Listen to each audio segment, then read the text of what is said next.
On this channel over the last 6 months, we have looked together at many quirky handhelds.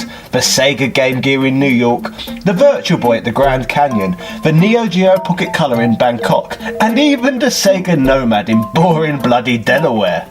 Today I am on the remote island of Ko Samet, which is just off the coast of the province of Rayong in Thailand.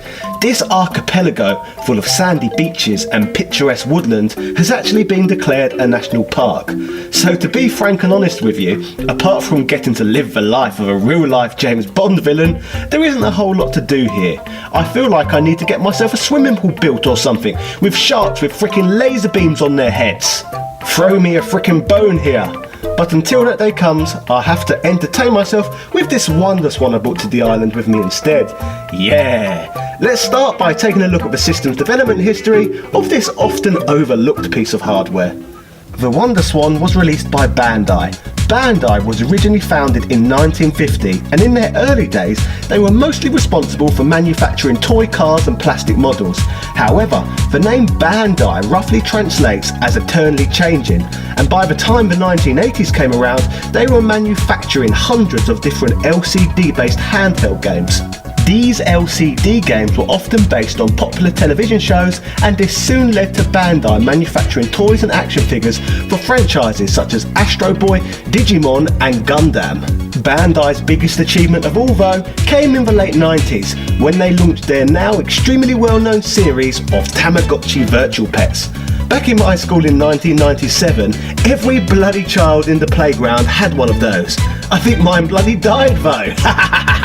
Eventually, Bandai decided they wanted to be more heavily involved in the gaming market.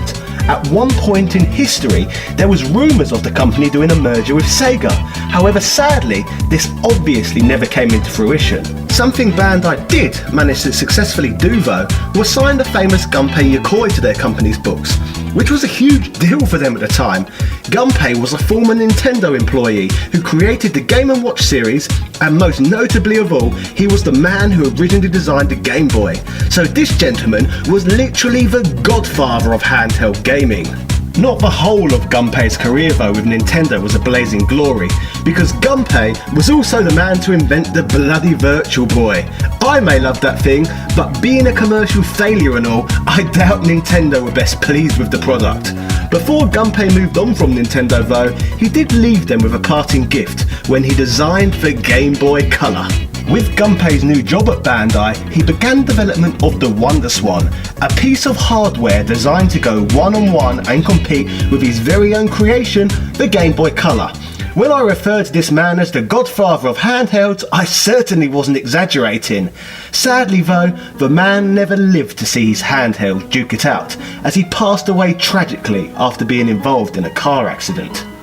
The first model of the Bandai Wonderswan was eventually released in Japan in March of 1999. It is also notable that it was manufactured in a variety of different colours. The first iteration of the Wonderswan sold 1.55 million units, which isn't a bad feat at all for a system which was exclusive to Japan. That year, the Wonderswan became the second most popular handheld in the country, outselling the Neo Geo Pocket Color and the original Game Boy, yet it was still lagging behind the Game Boy Color. By the time year 2000 came around, Bandai was looking at launching the Wonderswan in North America. But, as usual with that continent, Nintendo had such a stranglehold over the region that it simply wasn't worth it for Bandai to attempt to compete in the land of a Nintendo overwhelming fanboy. However, also in the year 2000, Bandai launched the Wonderswan Color in Japan, which is a model I have with me right here. This model of system features a fantastic 2.9-inch screen that uses an impressive 241 colours. It is also fully compatible with the old non-colour Wonderswan releases. The Wonderswan itself is a lovely sized little system, making it extremely portable. The button layout for the system is also very comfortable, making it nice and easy to hold.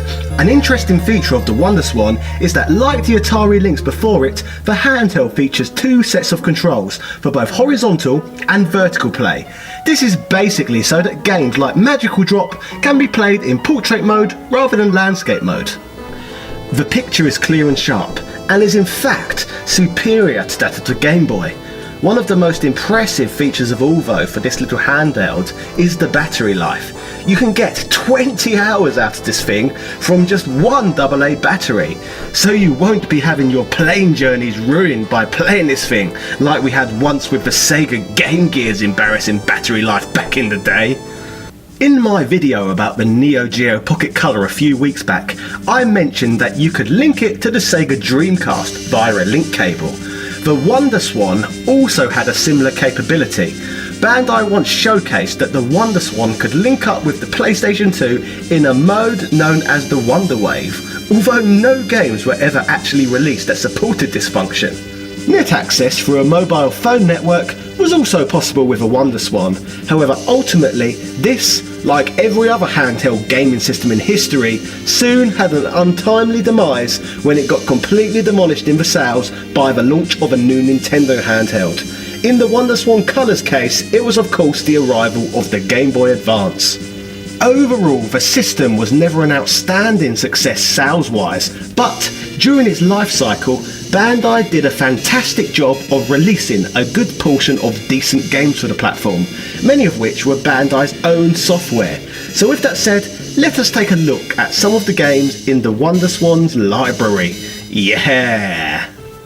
As mentioned earlier in the video, the man behind the Game Boy, Game Boy Color, Virtual Boy and Wonderswan, Gunpei Yokoi, sadly died in a car accident prior to the Wonderswan's release. Bandai honoured the man by launching a game simply titled Gunpei. Gunpei is a handheld puzzle game and it features a 5x10 grid with line fragments spread across it in varying shapes. The goal of the game is to piece the broken lines together to form a connected line from one end to the other. The game offers a variety of modes and is praised for its different tone of gameplay compared to other puzzle games from its time. The game is simplistic in terms of both functionality, controls and graphics. The game isn't compelling or addictive enough to give the game that classic status, but it is certainly a game worth mentioning simply for the fact that it honours Gunpei's legacy in some way. Judgment Silver Sword is your typical vertical scrolling shooter, in which wave upon wave of opposing crafts will try to take you down with bullets, bombs and bloody lasers. In this game you take control of a space fighter and go up against the minions of Judgment Silver Sword. This starts from a small space station above the Earth along a journey through the bullet-filled cosmos. The game has 30 different areas, each comprised of about 10 sub-areas. Scores are awarded based on kill ratio and completion time. New modes and Easter eggs are unlocked as you obtain higher scores. This game is a really solid space shooter, but sadly it is also one of the rarest and priciest games on the platform. The Wonderswan also features its own Klonoa game. Everybody loves Klonoa, and if you don't, in my opinion you must be dead inside. Klonoa's Moonlight Museum was released for the Wonderswan in 1999. Each level obviously features the usual Klonoa game tropes, which consists of grabbing enemies and using them to vault whilst having to collect a number of gems to open the level doorways. The game makes very good use of the Wonderswan's hardware, and throughout the game you have to switch up your gameplay by using the Wonderswan in both its vertical and horizontal perspectives. As you progress through the game, more and more puzzle elements kick in where you have to locate keys in order to progress. Like all the Klonoa games, the gameplay is fairly easy, but it is a relaxing experience full of replayability. If you have never played a Klonoa game before, I would liken my experiences to that of the Kirby series. Digimon Battle Spirits is one of the 4 Digimon games released on the Wonderswan. Maybe this series is a topic for a whole video in its own right at some point down the line, since so many people seem to love the Digimon franchise. This game is a fighter, and whilst it is structured very similarly to a conventional fighting game, Digimon Battle Spirits is much more like a bare bones representation of the genre. Each character only has a handful of special attacks they can perform with the 2 action buttons A and B, allowing them to jump or attack respectively. The game is nothing special really, and I just felt the need to mention it due to the Digimon license being one of Bandai's largest. However, as I said, maybe I'll look at this series in detail at some point down the line. Rhyme Rider Kurorikan is a rhythm game, which plays similarly to that of Vibe Ribbon for the PS1. If you are not familiar with Vibe Ribbon, then go check out Slope's Game Room's video all about it. The game's plot is quite simple, involving the adventures of Kurorikan, a female astronaut wearing a kimono mini-style frog helmet as she walks along accompanied by jazzy techno music. As Kuririkan continues her walk, she encounters enemies and obstacles. Kuririkan must jump, duck, kick aside or otherwise dodge these obstacles to progress. And as she does so, the action she takes adds notes to the songs such that the player's actions result in a generative melody. This game is also notable for taking the Wonderswan hardware innovation to the next level. Rather than playing this game bloody vertically or horizontally, you have to play this quirky title diagonally. What a pretentious bloody playstyle. I love it. It's the sort of stupidity Miyamoto would force us to do. Crazy gameplay mechanics for the sake of crazy gameplay mechanics. After all, innovation is far more important than convenience and good gameplay. Well, at least that was the message that got projected to us regarding the recent Zelda and Star Fox games. This gameplay gimmick is a little bit more simple though, so it is no more than a fun diversion when playing this one. So, that was some of what the Bandai Wonderswan has to offer you.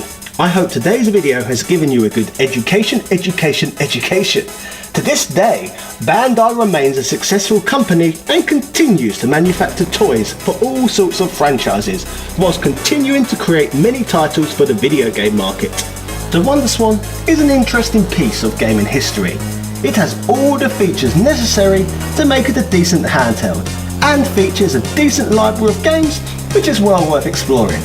From a historical standpoint as well, it's always worth looking at Gunpei Yokoi's literal swan song. Cheerio! Thank you for watching today's video. I hope you feel more cultured and enlightened than you did 10 minutes ago. I love a bit of handheld gaming whilst travelling around the world. Shout outs to Jarrett Tolzian, Mad 8 Productions, Andreas Larsen, Pizza Dawn, Mike Frost, Edward O'Reilly, and all of my other patrons. Thank you all for your support. You all really do help me out so much.